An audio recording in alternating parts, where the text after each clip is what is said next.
Afinal de contas, qual é o fundamento básico para que você considere a prata? Por que ela é tão útil e necessária no momento que a gente vive? Meu nome é Thiago, estou à frente da Argentum Red desde 2019 e o propósito desse vídeo aqui é muito simples. É colocar as coisas de modo claro, sem complicação, sem susto, sem medo, né, como ela é. A prata, ela sempre foi um metal de uso monetário, né? Seja na antiguidade, seja nos tempos das grandes navegações, do mercantilismo, o dinheiro do cotidiano era a prata, né? Diversas nações, países emitiam a sua cunha de prata e, né, ouro também, mas o que circulava na mão das pessoas era prata. Isso é um dos motivos, inclusive, que você vai demorar para encontrar uma moeda antiga preservada, né? A prata ela passou muito mais no bolso e mão das pessoas do que o ouro, né? Que é utilizado para transações maiores e na mão de pessoas mais relevantes das suas sociedades, né? Então, essa tradição, né? Esse uso da prata como dinheiro, ele passou a ser abandonado vamos dizer assim, no começo do século passado em vários países, e também depois o ouro acabou também, né? Eles abandonaram o padrão metálico e tem um motivo. Não é porque é mais tecnológico você ter dígitos na tela ou papel moeda, né? Essas coisas assim, ou moedinhas de metal mais barato. É porque retirar o país do padrão metálico permite que governos gastem mais sem, né? Todas as moedas fiduciárias elas tendem ao colapso porque chega um momento que o governo não consegue mais pagar a dívida. E, obviamente, isto dá muito poder para bancos, né? Lembrando que usura é um pecado, né? É, extremamente criticado por nosso Senhor Jesus Cristo. Mas, enfim, uh, os bancos eles querem que o seu país esteja sempre pagando os juros, os juros, os juros. E conforme as dívidas aumentam, os impostos aumentam. Ou seja, é inevitável que o colapso da moeda fiduciária ele venha a ocorrer. Ainda mais se você está em um país que o governo gasta muito. Parece o garimpeiro na noitada depois de descobrir ali uma bonança, né? Uma bonança, né? No caso, um local com muito ouro, tá? Não é aquela caminhonete antiga da Chevrolet lá, não. Ok. Adicionado, né, a essas premissas, nós temos o uso da prata como um metal tecnológico, um condutor de eletricidade extremamente eficiente, extremamente útil na vida moderna, né? E que está se tornando escasso. Isso foi também resultado da própria obsolescência programada, né? As fábricas, as empresas, as indústrias precisam fazer produtos de vida útil curta para que você retorne a consumir e consumir e consumir, né? Os carros hoje foram dos últimos assim a entrar nisso, né? Afinal de contas, você vai lá e vai comprar o seu carro ecológico elétrico e daqui 5 anos o padrão de tomada dele ali do carregador é diferente, ou você gasta uma grana, né, para adaptar de novo o seu sistema elétrico, ou você vai lá e troca de carro, né? E de repente eles pagam o troco da troca e essas artimanhas que a gente sabe, né, que existem para vender carros, ao invés de nós termos carros que sejam eventualmente atualizáveis, modulares, né, para que você faça o uso do recurso mineral por mais tempo. Mas isso não funciona em uma sociedade que necessita de consumo, né? A qualidade de vida é medida pela quantidade de que você consome e não quanto tempo você tem livre para, né, produzir arte, ler, escrever, criar conhecimento, coisas do gênero, né? Nosso sistema, ele é desenhado para que você seja um eterno consumidor, eterno pagador de impostos, e alguém vai ganhar com isso, mas não é você. Porém, nós estamos chegando numa mudança de paradigma. Essa é a questão. O sistema fiduciário, ele está se tornando insustentável. Eles estão colocando identidade digital, controle na internet. Você não pode manifestar as suas opiniões, né? Porque, caso contrário, você é uma pessoa. Como é que você vai dizer que o réu está nu e não haverão consequências, não é mesmo? Então, assim, essa questão de taxação sem representação, aliada a uma extorsão digital, ela torna a vida nessa terra muito sofrível, né? Essa é a verdade. Porém, né, existem meios de, pelo menos, eu não vou dizer se livrar totalmente do problema, né? É impossível hoje você se livrar de todos os problemas. Eu vou mudar de país. Todos os países têm problemas, né? Você só troca de problema, né? Alguns melhores, outros piores, mas sempre tem um probleminha, né? Mas eu entendo que a prata, ela é um dos meios de você minimizar. E por quê? Você não está tão suscetível a perder a sua riqueza, né? Patrimônio, vamos pensar assim, valores, né? Porque de repente você está insatisfeito, você comprou briga com alguém e a tua casa agora pode ser alienada, leiloada, enfim, né? Vamos pensar num cenário político de certa instabilidade, ou você não fica refém de colocar tudo dentro de um banco ou dentro, né, na mão de um terceiro. Que isso é uma coisa assim que as pessoas elas ainda têm muito né, encravado no costume, que o banco é um cofre. Dinheiro você guarda no banco, né? Não acho que se o sistema o sistema financeiro não fosse inflacionário, né, que você tem 2% de inflação ao ano é bom, né? Não deveria existir inflação. Se existe inflação, é porque alguém está ganhando juro de alguma coisa, né? E o governo está imprimindo dinheiro, só isso. Se o sistema não fosse inflacionário, você poderia muito bem guardar notas do colchão. Mas melhor do que guardar notas debaixo do colchão, obviamente, seria ter metal debaixo do colchão, né? Tá entendendo? Então você não fica refém de um terceiro, de um banco. Alguns anos atrás, uns 3 anos atrás, aí, alguma coisa assim, para quem não conhece, né, o PayPal é tipo um PicPay internacional, então, um sistema de pagamento internacional. Foi bem no calor do momento daqueles protestos dos caminhoneiros no Canadá. E o PayPal tinha dito que, né, quem estivesse se manifestando na internet de maneira que a hegemonia de poder não gostasse, poderia perder a conta no PayPal. Deu uma polêmica ali e tal. Mas bem no fim, eles retrocederam, ninguém falou mais nada. E vez ou outra, às vezes a gente vê aí pessoas que estão, elas são desbancarizadas, né? Elas acabam, o banco como é que eu vou falar assim? Por motivos de força maior e pelo direito dele, ele se nega a ter você como cliente. No momento que você poderia utilizar cédulas, não tem problema nenhum, né? Por que você vai precisar de banco? Né? Tem a casa lotérica lá para você, de repente, fazer um pagamento, aceita cash e tal.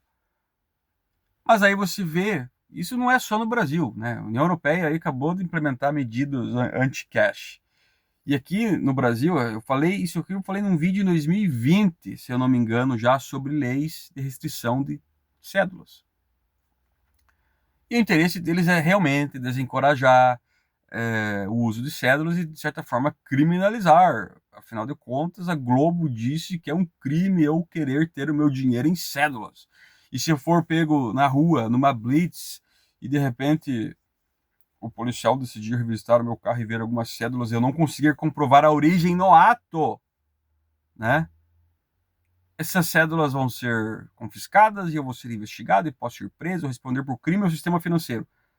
Mas o que é uma comprovação no ato da origem daquele dinheiro? O que é? Quem é que vai julgar se aquilo ali é satisfatório ou não? Né?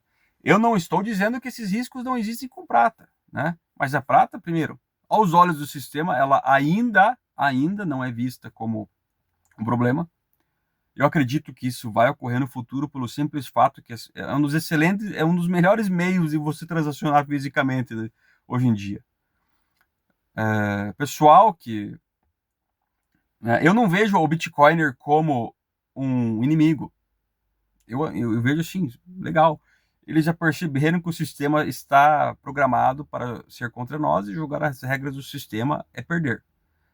Mas eu acredito nas questões fundamentais e eu não vejo essa liberdade toda. Se BlackRock está comprando BTC porque é bom, porque interessa, né? BlackRock é o maior gestor de tudo no mundo. É a Megacorp, eles são donos de várias empresas, ou pelo menos acionistas, vamos colocar assim, né? Acionistas de várias empresas. Eles têm uma influência muito grande e essas empresas doam para políticos, inclusive no Brasil. Então não fica difícil você entender a cadeia de poder.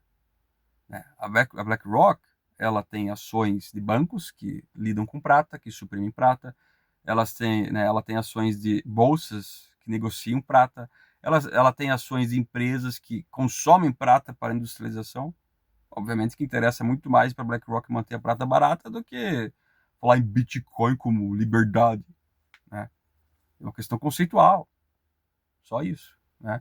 Mas eu não vejo o Bitcoin como um inimigo. Eu entendo que ele está procurando, através dos meios dele, né, sair dessa situação que a gente vive hoje.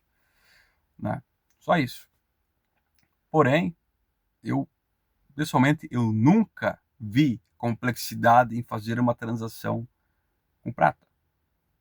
Coisas simples, cotidianas, tá? Não é nada simples. Coisas de uso doméstico, coisas de uso imediato, para mim é natural, muito mais assimilável para as pessoas do que eu ter que utilizar um telefone celular, que eu não controlo o hardware nem o sistema operacional, o teclado envia as informações que você digita para um servidor do fabricante do teu telefone, esse metadado ele existe, né? E existe uma empresa chamada Oracle, né? Oráculo, olha só que nome estranho, que eles basicamente estão fazendo a curadoria de todos os metadados de cada indivíduo na Terra, né? Para que eles vão usar isso eu não sei, mas os seus dados estão, assim como os meus, em algum lugar aí guardado, né? Então o fundamento é simples. E a questão da exaustão, né?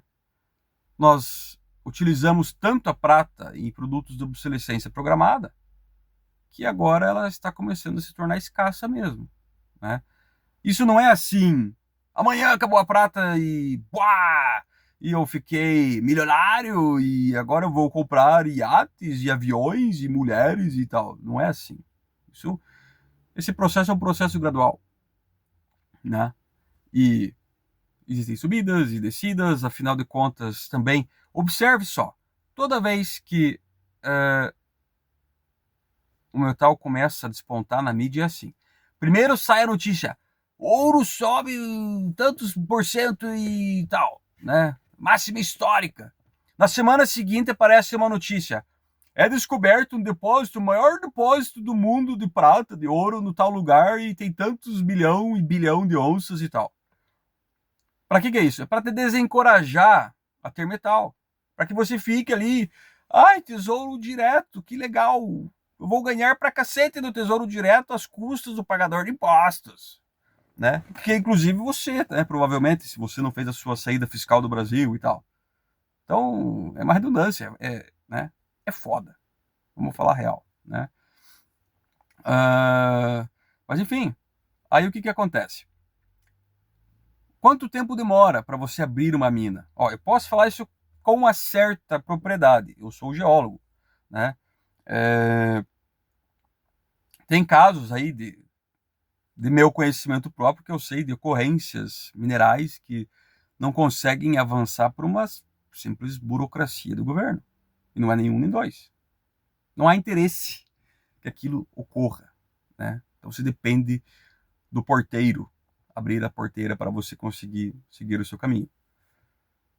Só isso já é um agravante, sem considerar ainda os aspectos técnicos e econômicos, se é viável ou não, se está fácil de extrair, se a profundidade é muito alta, qual que é o custo de investimento, a logística e energia naquele local que foi descoberto, a maior tanto do mundo aí. Então não é assim, né? Existe uma inércia, mesmo que um depósito viesse a ser minerado, ainda assim a escassez é tamanha que demoraria ainda uns 2, 3 anos para isso começar a afetar o mercado. Por quê? Né? Porque hoje, em torno de 30, 40% da demanda de prata já vem da reciclagem. Né? A oferta vem da reciclagem. Nós aqui no Brasil, nós somos um país hoje que fomos desindustrializados. Né? A nossa indústria hoje ela não é de altíssima tecnologia. Nós não vamos ter prata no nosso lixo. Né? Diferente de um Japão, de uma Coreia que, né, eles se industrializaram. O Japão ali na década de 80, 90, ali, a Coreia veio um pouquinho depois, e a China aí para matar pau né, nos últimos 20 anos aí. Então o lixo eletrônico deles tem muito, muito metal. E vale a pena reciclar. No nosso caso aqui acaba sendo um pouco mais humilde, né? Mas essa é a questão. Com essa, imagine, por exemplo, eu não fiz essa pesquisa ainda. Elon Musk disse que vai produzir lá 1 milhão de robôs lá, esqueci o nome, Atlas, acho que é o nome do robô lá da Tesla lá. Aí tem os chineses aí com vários outros humanoides. Ninguém pediu para ter robô humanoide, né? Mas acaba sendo interessante. Eles deixam a mão de obra bem burra e ineficiente que você vai uma hora cogitar, porra, eu vou pegar um robô para fazer esse trabalho porque eu não consigo achar ninguém para trabalhar, né? Entendeu? E interessante, viável, né? Então as leis vêm para criar uma dificuldade, e alguém oferece a facilidade do outro lado e ganha dinheiro. É assim que funciona a nossa vida, né? Mas fica naquela. Qual que é, eu não sei ainda o dado, demanda de prata nessa questão de robótica, né? Mas eu entendo que são equipamentos que precisam de alta resposta, então a condução de eletricidade precisa ser rápida e tem que usar prata. Quanto? Eu ainda não posso responder essa pergunta, tem que fazer a pesquisa, né? Mas basicamente todo equipamento elétrico eletrônico ele demanda prata, inclusive mineradoras de Bitcoin, tá? Caso você não saiba, né? Elas também vai um pouquinho de prata lá para botar aquele negócio para funcionar. Então é isso, né? Concluindo, a função da prata na indústria, aspecto monetário e liberdades individuais em risco. Você tem o fundamento da escassez, da demanda e o cenário que você precisa preservar, né, a sua dignidade para que você não fique tão suscetível às circunstâncias do século na forma de metal. Esse é o fundamento básico, simples. Não existe complexidade, não existe susto, não precisa envolver mística, ET, religião, nada. É só isso, né? E eu acredito que enquanto ela não oferecer de fato um risco à hegemonia de poder, ela pode ser amplamente utilizada sem questão de riscos legais e tal, né? E se você achou que isso é legal, né? Você se interessa em prata, você pode entrar em contato comigo, né? No mais, se você achou esse vídeo útil, por favor, compartilhe, comente aqui, deixe sua curtida, né? Para 2026 esse canal aqui vai crescer bastante, tá? Eu fiquei muito tempo, de certa forma, obscuro, porque eu gosto de preservar minha privacidade. Mas é aquela coisa, né? A gente fica até um pouco chateado de ver as coisas que a gente fala nesse canal serem copiadas e faladas por aí, então acredito que é a hora de mostrar um pouco mais do conhecimento de prata. Se der tudo certo, bom, até fiz umas lives aí, né? Agora botou entre parênteses, fiz umas lives aí que tirei do ar, não ficou do meu gosto, mas eu acredito que semana que vem aí a gente volta e eu pretendo ter uma presença principalmente nas lives mais frequentes. E a ideia é responder perguntas, né? Afinal de contas, não existe complexidade. É muito simples e a gente tem pé no chão.